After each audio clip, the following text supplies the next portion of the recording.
औज़ुबिल्लाहिमिनश्शैतानिर्रजीम बिस्मिल्लाहिर्रहमानिर्रहीम।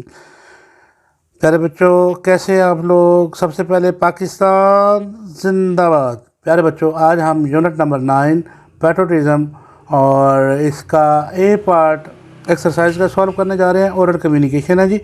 तो ED sounds जो हैं इनके बारे में हम पढ़ेंगे। सबसे पहले learning the sounds, ED sounds, read the given sentences and. सबसे पहले इसका हम पढ़ लेते हैं कि ये ईडी साउंड्स हैं क्या और ये कहाँ कहाँ पे यूज़ होते हैं। तो ये मैंने थोड़ा सा बड़ा कर लिया जी। नंबर 1 कह रहे थे ED sound is pronounced T. तो ये टी साउंड के तौर पर इस्तेमाल होती हैं। If it is forward bye, अगर इनके शुरू में ईडी के शुरू में के आ जाए, एस आ जाए, सी एच आ जाए, एस एच आ जाए, एफ आ जाए, पी आ जाए, ये वाली साउंड्स हों ईडी के स्टार्ट में, तो हम उस साउंड को टा पढ़ेंगे। ठीक है, टी साउंड पढ़ेंगे, टा साउंड। जैसे फॉर एग्जांपल लाफ्ट, क्या है ये लफ्ज़? लाफ्ट।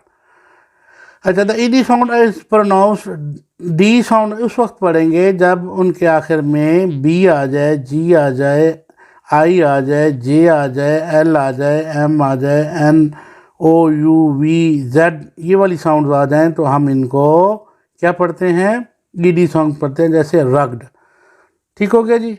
अब नंबर 3 पे है जी, अगर इनके आखिर में it is ED sound, it is forward bye T और डी आ जाए तो इन साउंड को हम क्या पढ़ते हैं? ईडी साउंड पढ़ते हैं। जैसे विजिटेड, टिड, ईडी, ये यहाँ पर ईडी पढ़ा, वहाँ पर हमने इसके लिए सिर्फ हमने टी साउंड पढ़ा था और इसके लिए ईड यानी आईडी, ईड पढ़ा था, डी साउंड पढ़ा था। ठीक है प्यारे बच्चों, ये अब आपको समझ आ गई। चलें, अब हम इसको थोड़ा सा छोटा कर लेते हैं और आपके सामने ये सेंटेंसेस देखते हैं। हिना शोड, अब ये शोड ईडी वाली साउंड है ना, तो ईडी से पहले डब्ल्यू आ गया। अब हम यहाँ पे देखते हैं, जब वो कहता है कि डब्ल्यू आ जाए तो फिर वो साउंड कौन सी हो जाती है? K, S, C, H, S, H, F, P, ये भी नहीं है। दूसरी कौन सी है जी? दूसरी हमारे पास है बी, जी, L, M, N, O, P.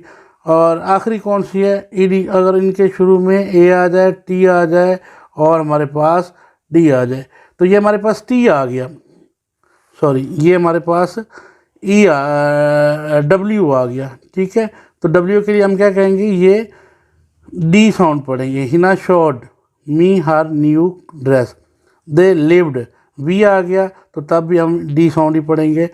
अच्छा, वाई आ गया तो फिर भी हम इसको डी साउंड ही पढ़ेंगे। They played the evening.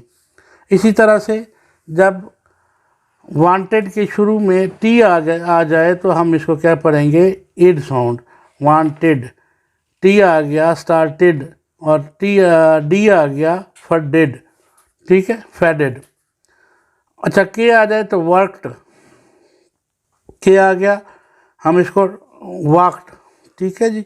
They helped, helped, टा साउंड पढ़ेंगे, हेल्प्ड, हेल्प्ड। ठीक हो गया। Poor man. आपको समझ आ गई प्यारे बच्चों। चलें जी, आगे हम देखते हैं। आगे ये है रेन, आर ए, अच्छा एन, एन आ गया। एन यहाँ पर देखिए किससे पहले एन लगाया हुआ है इन्होंने? ये इससे पहले। तो वो कहता है जी ED sound is pronounced D, इसको हम डी पढ़ेंगे। ठीक है जी। पहला हमारे पास ये डी वाली आ गई, रेंड। यहाँ पर हम लिख लेंगे, क्या लिखेंगे जनाब? Rained, R A I N E D. ठीक है मेरे बच्चों। दूसरा है labour, the labourer had loaded the, loaded, D आ गया तो ये तो डायरेक्ट आ ही इसी में जाएगा।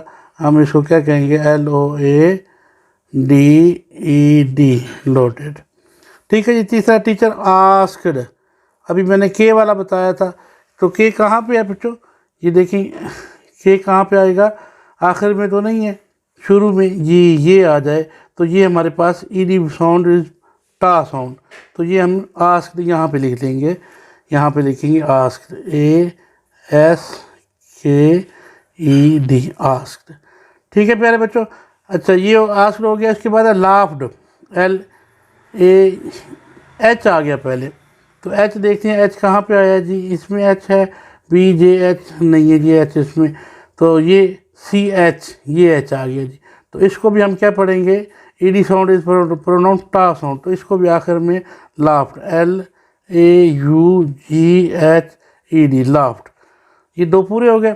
उसके बाद हमारे पास ये तीसरा लाफ्ट है, the children jumped, P sound है, ठीक है। तो पी हम देखते हैं, M N O P, P किस में है, सी एच एफ पी, तो ये भी हमारे पास क्या आ जाएगा, टा साउंड में आ जाएगा, jumped, J U M P E D, jumped, J U M P E D, jumped, ठीक है प्यारे बच्चों। ये हमारे पास, और इसमें हमारे पास वेटेड जो है लफ्ज़,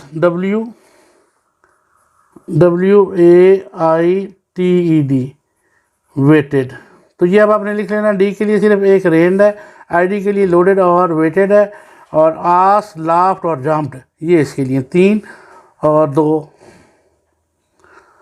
5 और 1 6, और ये 6 सेंटेंसेस हैं, 1 2 3 4 5 6, 6 यहाँ पर मैंने पूरे कर दिए। तो क्या मेरे प्यारे बच्चों को यहाँ तक समझ आ गई है? चलें जी, अगर यहाँ तक समझ आ गई है तो आगे हमारे पास एक छोटा सा डायलॉग है, और इसको मैं थोड़ा सा छोटा करके ये जी आपके लिए डायलॉग पढ़ देते हैं जी। Read and practice the given dialogue. Sir Yasir, अस्सलाम वालेकुम students, how are you all? Students, वालेकुम अस्सलाम, we are fine sir. Sir Yasir, students, do you know what national event is coming on 23rd को कौन सा नेशनल इवेंट आ रहा है? तो नेक्स्ट पेज पे चलते हैं जी। Hasan, yes sir, it is Pakistan day. Sir Yasir, now who will tell me why we celebrate Pakistan day? Ali, sir, we celebrate Pakistan Day to remember the Lahore Resolution of 1940. This resolution proposed the idea of independent state of Muslim. Therefore, it is also called the Pakistan Resolution Day. Sir Yasir, good. Ali, Usman, where was this event held? Sir Yasir, it was held at Manto Park, Lahore, Minar Pakistan. We are arranging a speech competition about this. I would like all of you to come and participate. Students, okay sir. फिर है जी, conduct a dialogue on benefits of education. Make sure students use polite expression to seek. आपने एक dialogue लिखना है, ये पीछे एक इसी किस्म का डायलॉग बेनिफिट्स ऑफ एजुकेशन पे मौजूद है पहले लेसन में, वो आप लोगों ने वही याद करके लिख लेना है। तो प्यारे बच्चों, ये था आज आपका टॉपिक ओरल कम्युनिकेशन का। उम्मीद है आपको पसंद आया होगा। तो अगर ये वीडियो पसंद आई है तो लाइक ज़रूर कीजिएगा, और नेक्स्ट वीडियो के लिए इंतज़ार कीजिएगा। तब तक के लिए अल्लाह हाफ़िज़। पाकिस्तान जिंदाबाद।